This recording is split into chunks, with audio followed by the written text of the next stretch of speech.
ওকে, so এবার আমরা যেটা করব সেটা হচ্ছে যে আমরা এই যে এডিট এভাবে ইউজ করছিলাম না, আমরা এখান থেকে যে ফাংশনটা বাদ দিয়ে দেবো। হ্যাঁ, সো আমরা এভাবে ইউজ করব, এখানে ফাংশন লেখার দরকার নাই, অর্থাৎ আমরা ES6 এর যে সিস্টেমটা সেভাবে আমরা ইউজ করতে যাচ্ছি। সো আমরা একটু কম্পাইলটা দেখি যে আমাদের যে কম্পাইল এটা সাকসেসফুল দেখাচ্ছে। ইভেন আমি যদি আমার ওই যে ব্লকে যাই এবং এখানে একটা আপডেট দিই, যেহেতু আমি কোড চেঞ্জ করছি এখানে আমার হচ্ছে যে চেঞ্জ হবে। সো আমি এখানে দেখি আবার আমাদের ঠিকঠাক মতো আসছে, ঠিকঠাক মতোই আমরা দেখতে পাচ্ছি যে আমাদের এটা কাজ করতেছে। সো আমরা চাইলে এভাবে ইউজ করতে পারি এটাকে। হ্যাঁ, আর আরেকটা জিনিস করব সেটা হচ্ছে যে আমরা এই নোটিফিকেশনের মধ্যে এর আগে index.js দেখেছি, এবার আমরা এটাকে স্টাইল করব, যেহেতু এখানে আমি আরেকটা ফাইল ক্রিয়েট করব। সো ফাইলের নাম দিলাম সাপোজ style ডট scss, অর্থাৎ css ফাইল, কিন্তু তার আগে একটা s দিবেন। হ্যাঁ, সো আমরা তাহলে এটা ক্রিয়েট হয়ে গেছে আমাদের। সো এখানে আমরা যে ডিজাইনগুলো করব, মনে করেন এখানে আমরা এভাবে একটা ক্লাস নিচ্ছি ফার্স্ট, এটা একটা কালার দিলাম, বা এখানে আমরা ক্লাসের নামই দিতে পারি রেড, মনে করেন ক্লাসের নাম দিলাম। সো এখানে আমরা এই সিএসএস এর এখানে হচ্ছে যে কালার এভাবে রেড করে দিলাম, ঠিক আছে। তারপরে মনে করেন এখানে আমি আরেকটা দিতেছি ব্ল্যাক, ব্ল্যাক। সো এখানেও আমরা কালার ব্ল্যাক করে দিচ্ছি। সো এইভাবে আমরা বেশ কিছু কালার ডিফাইন করে নিই, যেহেতু এই স্টাইলগুলো আমরা ওখানে অ্যাড করব। সো এখানে আমি সাপোজ দিলাম ব্লু, কালার দিলাম ব্লু। ওকে, সাপোজ তিনটা মনে করেন দিয়ে আমি বোঝাচ্ছি, তাহলে আপনারা যে যত ইচ্ছা স্টাইল অ্যাড করতে পারবেন। সো এখানে এবার আমরা ওটাকে আগে ইম্পোর্ট করতে হবে, ওই সিএসএসটাকে ইম্পোর্ট করতে হবে এটাকে কাজ করতে হলে। সো আমরা এখানে লিখবো ইম্পোর্ট, দেন আমরা এখানে dot slash style, style dot scss। ওকে, আমরা ওই ফাইলটাকে ইম্পোর্ট করে নিলাম, অর্থাৎ ওই সিএসএস ফাইলটাকে ইম্পোর্ট করে নিলাম এখানে, যেহেতু এখানে ক্লাসগুলোকে ইউজ করব এই জন্য। ওকে, সো এবার আমরা স্টাইল নিয়ে কাজ করব। এই জন্য আমরা এখানে এর আগে যে ক্যাটাগরি, ডিসক্রিপশন, কিওয়ার্ড এগুলো দেখেছিলাম। সো স্টাইলটা আসলে কি, যদি আপনারা ডিফল্ট ভাবে কোনো একটা ব্লগ ইউজ করেন, যেমন হচ্ছে বাটন, এখানে একটা বাটন ব্লক আছে, বাটন। হ্যাঁ, এই যে এখানে দেখেন ক্লিক করে এই যে কিছু স্টাইল দেখতে পাচ্ছি আমরা, ডিফল্ট, আউটলাইন। সো এই যে ডিজাইনটা, এই যে চেঞ্জ হচ্ছে, এটা কিভাবে কাজ করতেছে, এটা স্টাইলের মাধ্যমে। সো আমরা এখানে এটার মধ্যেও স্টাইলটা অ্যাড করব। সো এটার জন্য আমরা যেটা করতে পারি সেটা হচ্ছে যে এখানে সাপোজ সাপোর্টস এর নিচে মনে করেন আমি লিখবো স্টাইল, ঠিক আছে। সো এটা মেইনলি এভাবে আমাদের অ্যারে আকারে থাকবে অনেকগুলা।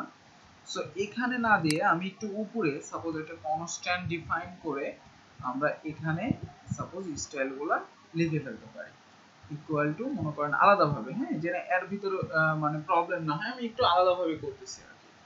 সো এখানে এর এর মধ্যে আমাদের এটাকে পাস করতে হবে, যেহেতু এটা অবজেক্ট ইয়ে করে। সো আমাদের এখানে বিভিন্ন রকমের স্টাইল, তাই না। সাপোজ মনে করেন নেম, আমি এখানে একটা নেম সেট করব স্টাইলের, সাপোজ নেম কি রেড, রেড স্টাইল।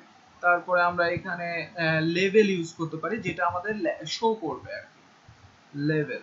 লেভেলের হচ্ছে যে আমাদের এভাবে দিতে হবে। সো লেভেল, সো এটাকে আমরা ট্রান্সমিটেবল করতে চাইলে করতে পারি। সো এখানে মনে করেন লেখা থাকবে রেড এভাবে, হ্যাঁ, বড় হাতে। আচ্ছা, তারপরে আমরা এখানে এভাবে ইজ ডিফল্ট ইউজ করে আমরা এটাকে ডিফল্ট ভাবেও সেট করতে পারি, যে এটা আমাদের ডিফল্ট ভাবে থাকবে। সাপোজ আপনারা এখানে যে কোনো নাম দিতে পারেন, আমি এখানে ইজ ডিফল্ট এভাবে দিলাম, সাপোজ এটাকে ট্রু করে রাখলাম। হ্যাঁ, ওকে। সো এখানে এভাবে তিনটা নিলাম। সো এটা হলো একটা ডিফাইন করা। সো এভাবে আমি এখন আরেকটা, যেহেতু আমাদের যতগুলো স্টাইল, সেই স্টাইলগুলো এখানে নিয়ে নিতে হবে। সো আমরা তিনটা করছিলাম, তাই না। একটা হচ্ছে রেড, একটা হচ্ছে এখানে আমরা যদি যাই এটা হচ্ছে ব্ল্যাক, আমরা এখানে নামটা দিলাম ব্ল্যাক, তারপরে এখানে যেটা শো করবে সেটা হচ্ছে ব্ল্যাক, আর এখানে আমাদের ইজ ডিফল্ট দেওয়ার কোনো দরকার নাই, কারণ ডিফল্ট ভাবে একটাই থাকবে, সেটা রেড, এখানেও দরকার নেই। তারপরে আমরা এখানে দিতে পারি ব্লু, ব্লু, এন্ড এখানে আমরা দিতে পারি এভাবে ব্লু। ওকে, সো এবার এই জায়গায় আমরা এই স্টাইলটাকে বলে দিতে পারি, ব্যাস এটাই হচ্ছে কাজ। তো আলাদাভাবে আমি করে এখানে এই স্টাইলের মধ্যে আমি এটাকে অ্যাড করে দিলাম। সো এখানে যেহেতু স্টাইলস এস ইউজ করি, বেশি যেহেতু একটার অধিক, সো আমি এখানে এটা ইউজ করলাম, ব্যাস। সো এটাকে আমরা সেভ দিতে পারি, সেভ দিয়ে আমরা সেভ দেওয়ার পরে যদি যাই এবার আমাদের ব্লকটা দেখতে যে কি অবস্থা, তার আগে আমি কম্পাইল চেক করি। যে দেখেন আমার এখানে কিন্তু একটা এরর জেনারেট করছে, তাই না? 28 নম্বর লাইনে একটা এরর জেনারেট করছে। ওকে, সো আমরা এটাকে সলভ করি। কি এরর? 28 নম্বর লাইন। আচ্ছা, এই যে এখানে আমাদের প্রবলেমটা হয়েছে। So constant styles. আচ্ছা, সো আমরা এইখানে যে একটা প্রবলেম ক্রিয়েট করছি সেটা হচ্ছে যে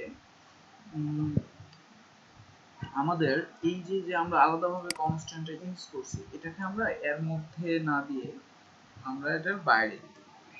সো এটা যেহেতু এই যে ডব্লিউপি রেজিস্টার ব্লকের বাইরে, হ্যাঁ, যেহেতু আলাদাভাবে আমরা ইউজ করছি, সো এটাকে সবার উপরে এভাবে দিয়ে দিতে পারি। সো এবার যদি একটু কম্পাইলে যাই,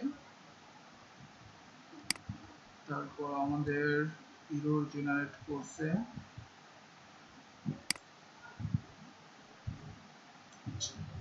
এটাকে সেভ দিয়ে এবার, আচ্ছা এই যে এবার ঠিক আছে, এখানে আমরা একটা কমা দিয়ে দিয়েছিলাম, সো এটার জন্য প্রবলেমটা হচ্ছে। আচ্ছা, সো এবার ঠিক আছে, এটাকে বাইরে আমরা এভাবে নিয়ে গেলাম এবং এই ভ্যারিয়েবলটা আমরা এখানে দিয়ে দিলাম। ঠিক আছে, সো এবার যদি সেভ দিয়ে আমি আমাদের ব্লকে যাই এবং আপডেট দিই, যেহেতু কম্পাইল আমাদের ঠিক বলতেছে কোনো এরর নাই, সো আমরা এটাকে এবার চেক করতে পারি। এটাকে আমরা বাদ দিয়ে আবার দেখি আমরা। আচ্ছা, সো আমরা দেখতে পাচ্ছি যে আমাদের নোটিফিকেশনটা আসলে এখানে নাই বা চলে গেছে, এই যে শুধুমাত্র হ্যালোটা আছে, তার মানে আমাদের আরেকটু এরর আছে এখানে। কম্পাইল না করলেও আমরা হয়তো কোনো সিনট্যাক্সের ভুল করছি। ওকে, আচ্ছা, সো আমাদের যেহেতু এটা এইভাবে প্রবলেম করতেছে উপরে, তাহলে আমরা একটা কাজ করি, এটাকে আলাদাভাবে না ইউজ করে এই যে এটা যে আমরা নিয়েছিলাম এখান থেকে এটাকে কপি করে আমরা এটার সাথেই ইউজ করে ফেলি। এটার মধ্যে এইভাবে দিয়ে দিই, ব্যাস। আর এখানে অবশ্যই স্টাইল হবে না, স্টাইলস হবে, এই জিনিসটা লক্ষ্য করবেন। সো এবার এটাকে আমরা বাদ দিই। আচ্ছা, এবার একটু দেখি যে আমাদের কাজ করে কিনা। সো একটু আপডেট দিই। সো এবার দেখতে পাচ্ছি যে আমাদের নোটিফিকেশনটা আসছে। আমরা এই যে যদি দেখতে পাই যে নোটিফিকেশন কিন্তু আমাদের এসেছে, এবং আমরা যদি এখানে একটু লক্ষ্য করি, দেখেন এই যে ক্লিক করলে এই যে দেখেন রেড, ব্ল্যাক, ব্লু, দেখছেন তিনটা স্টাইল কিন্তু আমাদের এখানে চলে আসছে। সো আমরা এখানে যে জিনিসটা শিখলাম সেটা হচ্ছে যে আমরা এই স্টাইলস এর মাধ্যমে ব্লকের বিভিন্ন স্টাইল কিন্তু আমরা অ্যাড করতে পারি এভাবে, হ্যাঁ, নেম, লেবেল। সো এখানে আপনারা যে এরকম আরো বেশ কিছু নিয়ে আপনারা ডিফল্ট ভাবে সেট করতে পারেন। সো আমাদের যেহেতু এগুলাই লাগছে, আপনারা সাপোজ মনে করেন একটা কালারের জন্য আলাদা নিলেন, ঠিক আছে, সো এরকম। সো এখানে অনেক আমরা ইউজ করতে পারবো। সো পরে আরো দেখবো আমরা, জাস্ট আমাদের যেহেতু আমরা তিনটা ডিজাইন এখানে জাস্ট নিয়েছি, সো আপাতত এই তিনটা দিয়েই আমরা দেখি। ওকে।